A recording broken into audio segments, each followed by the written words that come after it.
Hey everybody, this is a 99 Mazda Miata right here, MX-5 1.6 liter, and I am going to be changing the thermostat today. I'm waiting on the parts right now, but they should be coming in today according to the tracking. And here I have it set up. This is going to be kind of a more ghetto setup, but just so all you can do it at home. I just jacked it up on one wheel so that I'll be, not on one wheel, but just on one side right here, so that I'll be able to get the coolant out, and I'll just drain it. I'll be able to get the bucket in. I'll just drain it in this bucket here, and that's gonna come loose by just a flathead, I believe, and it's just right up in that hole. I don't know if you could see that, but there's just a little hole that you go through. And I'll let that drain, and then I'll be able to, as you can see here, I already took off the, I put bags over it, but I took off the intake right here, so I can get to it. This is your upper radiator hose, and this is going to be the thermostat right here. So I believe there's 2 bolts, and I think it might be a little different on the 1.8. liter, but there's just 2 bolts on this one that I'm going to unscrew, and coolant's going to come out of there. Car's been overheating. The reason you'd want to do this is change your thermostat is either it's stuck open or it's stuck closed. If it's stuck closed, then your coolant isn't pumping through the engine, and it's probably overheating. If it's stuck open, let's see, I don't know, I'm not quite sure what would happen with that. It obviously wouldn't be as serious, but I suspect that mine is stuck closed because the engine's been overheating. So I'll do those steps, and I'll get back at you. Oh, also you can see I put these these plastic bags. I don't know if they really do anything. I just kind of want to protect the intake manifold right there.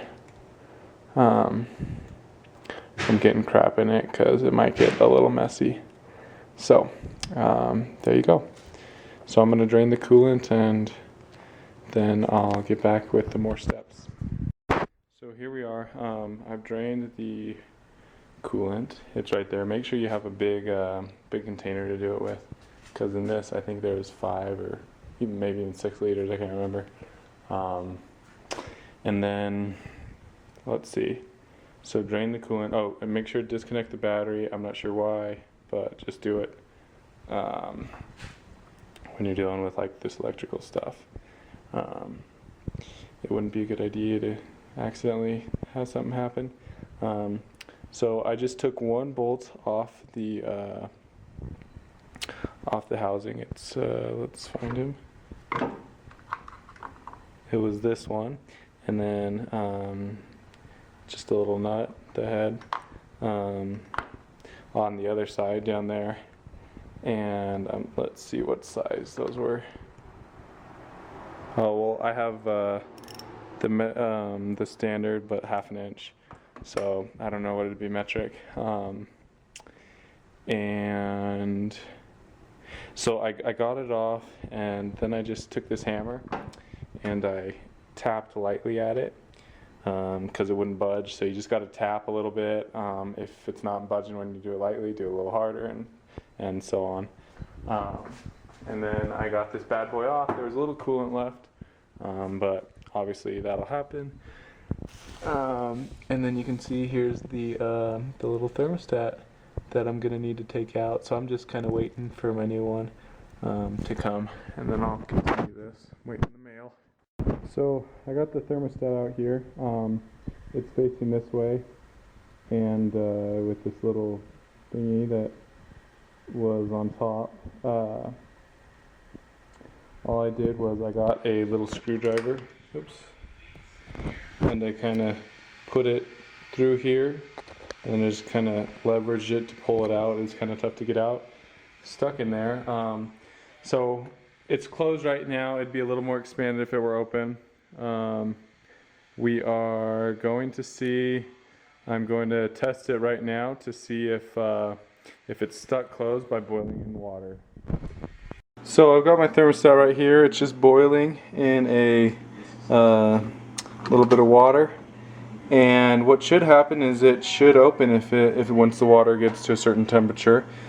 And so obviously I'm not going to be recording the whole time, but I'll let you know the result just to make sure that this was the faulty part. Yep. Okay, so I don't know if you can see, but this sucker is boiling and it has not opened one little bit. So it's obviously a faulty thing, and this is my problem, so I won't have to replace the fuel pump. Hey everybody. So I put the new thermostat in, installed it, and one thing I forgot to tell you is to make sure to scrape the remains of the gasket, the little black thing on the thermostat housing. You want to get that all off. I just used a little razor blade, and then you just refill it. Refill the coolant, the radiator with the coolant, and you should be good to go. It was pretty simple, didn't take too long. You should be able to do it within an hour if you have all the right tools and everything at your disposal. It works perfect. That was my problem, so no need to replace the water pump. Hopefully it's the same for you. Thanks.